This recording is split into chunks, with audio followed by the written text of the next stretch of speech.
What a series. After dropping two brutal games in a row, the Warriors traveled to Houston for a winner-take-all Game 7. The young Rockets showed their inexperience, while Buddy Hield delivered an offensive explosion, tying an NBA Game 7 record with 9 3-pointers. I want to break down how Buddy punished the zone and created openings by moving off ball, so let's get to it. Steve Kerr decided to stick with a small lineup despite the criticism that he's gotten. At the end of the day, it is a make or miss league, and you better make your threes if you're going to go small. Buddy is a clear enigma. The guy is ultra confident every time he steps on the court. He did a great job cooking Dillon Brooks all night.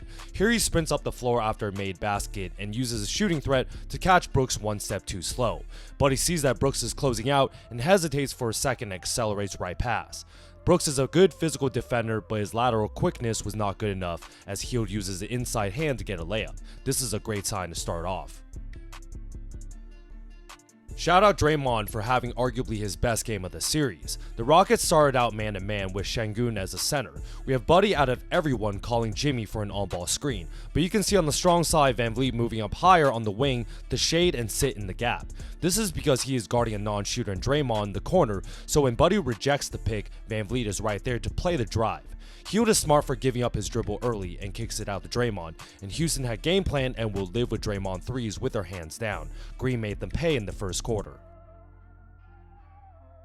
In Game 5 and 6, whenever the Rockets decide to go ultra big with Steven Adams as center, Houston game planned to try and double team Steph Curry on-ball pick and rolls and force many turnovers uncharacteristically out of Steph. In Game 7, Curry did a fantastic job passing out of the short roll and beating Adams when he came to trap. Steph initially gets a trap near half court, and Looney provides some great minutes as an experienced screener. Steph then runs a chase action back with Looney, in which he throws the ball forward and runs after to get a handoff. Steven Adams is a slow-footed big man, and bringing him out to the perimeter negates his shot blocking ability. The handoff also acts as a screen, and you can see Şengün on the weak side point to Jalen Green to rotate over in their box in one zone. Curry beats another trap by dribbling past Adams, forcing the Rockets to help.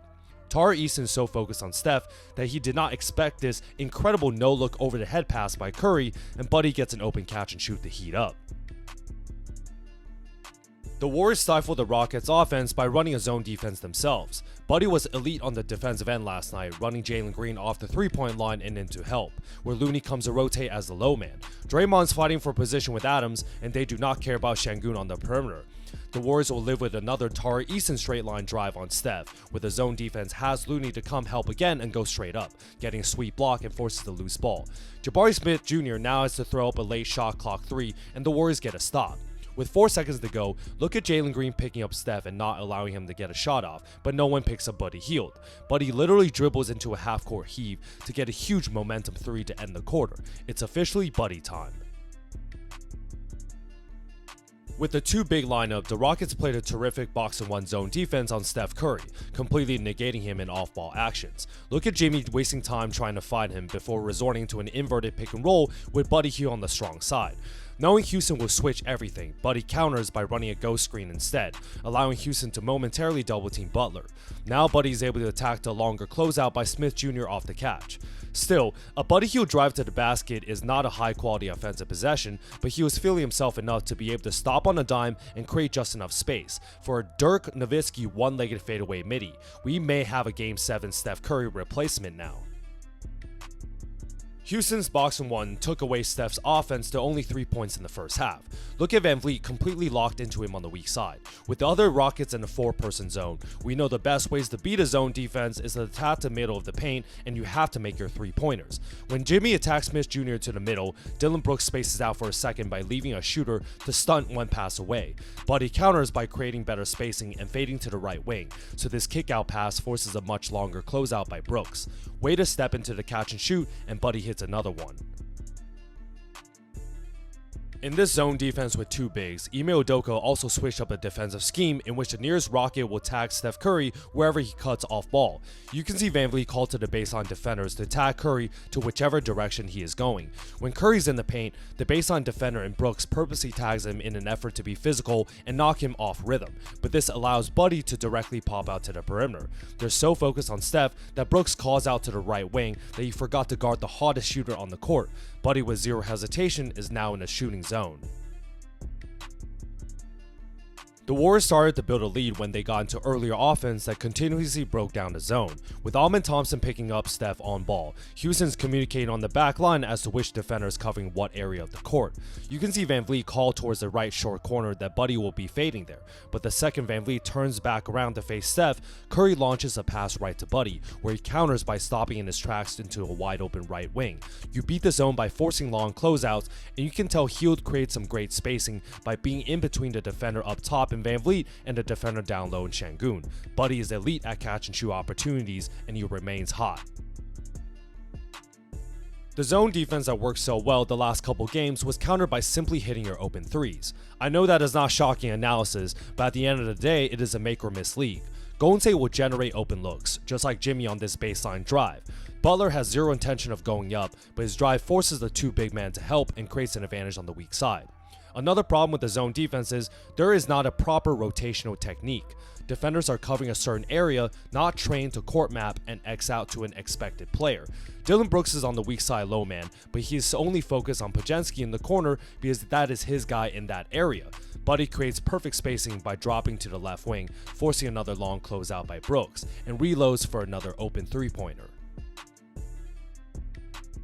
Like I mentioned earlier, Steph did an amazing job taking care of the ball on-ball pick and rolls. In Game 5 and 6, Houston bothered him into multiple turnovers that led to transition opportunities. With Dre setting the pick and bringing the big man Steven Adams to the logo, if Steph Curry successfully makes this pass, the Warriors would love to exploit the 4-on-3 advantage. Houston has to do a better job pressuring the ball here, because once Dre gets the short roll pass, now the Rockets are in rotations. Şengün comes as a low man, and Brooks drops down from the non-shooter in Butler. Jalen Green has the help on Podziemski in the dunker spot, giving Buddy another opportunity to go higher on the left wing to create perfect spacing. Another kick out, and you can't believe it's the Buddy Hield game. Hield was also superb on defense all night. It was never for a lack of effort, more of awareness and agility. Houston has a big mismatch down low with Şengün. Look at Buddy's aggressiveness to try and front the entry pass, and on the catch, great help by Pods from the weak side to give another body in the paint. Hield's able to use his chest to absorb contact and keep his arms straight up, forcing Şengün into a slightly worse angle to go up with his layup, and then time to block perfectly from behind. That dude just legitimately blocks someone 7 inches taller than him as a primary defender. This was a dagger defensive highlight. With Van Vliet handling the ball, Buddy and Draymond communicate to ice him to the sideline away from the potential Şengün screen. Şengün counters by setting a perpendicular screen, but Draymond brilliantly uses it as a third defender to trap the ball handler. With both Warriors having significantly more size, Buddy predicts a short roll pass perfectly and deflects into a steal. Jimmy slaps the ball up the court, and the Warriors get a clear path foul from Van Vliet, and the Dubs are sensing blood. The last couple threes were just Buddy Hield daggers to piss off Rocket fans. Houston tried to press full court, but soft doubling Steph Curry while leaving Buddy Hield open one pass away in the left corner is not smart. Jalen Green leaves Curry for some reason, forcing Van Vliet to come up and prevent the three ball. Buddy gets another open look and knocks it down with 16 seconds left on the shot clock. Buddy just wanted to tie the record for the last one. He deserved it too. Shout out Butler for giving it to him, and this one was pretty funny seeing Van Vliet shove Hield after tying the most threes in NBA playoff history in a Game 7. There you guys have it. The Warriors upset the higher seeded Houston Rockets in a physical and well-coached series between two extremely different teams in a 7-game first round.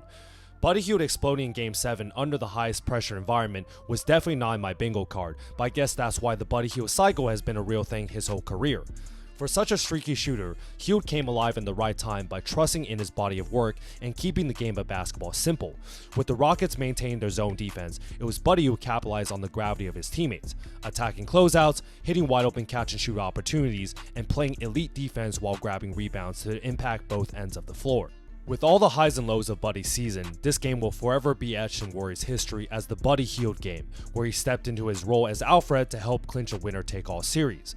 Now it's a quick turnaround to Minnesota to face Anthony Edwards and the Timberwolves in the semifinals matchup, so let's keep playing meaningful playoff basketball. If you guys like this breakdown, like and subscribe to see more.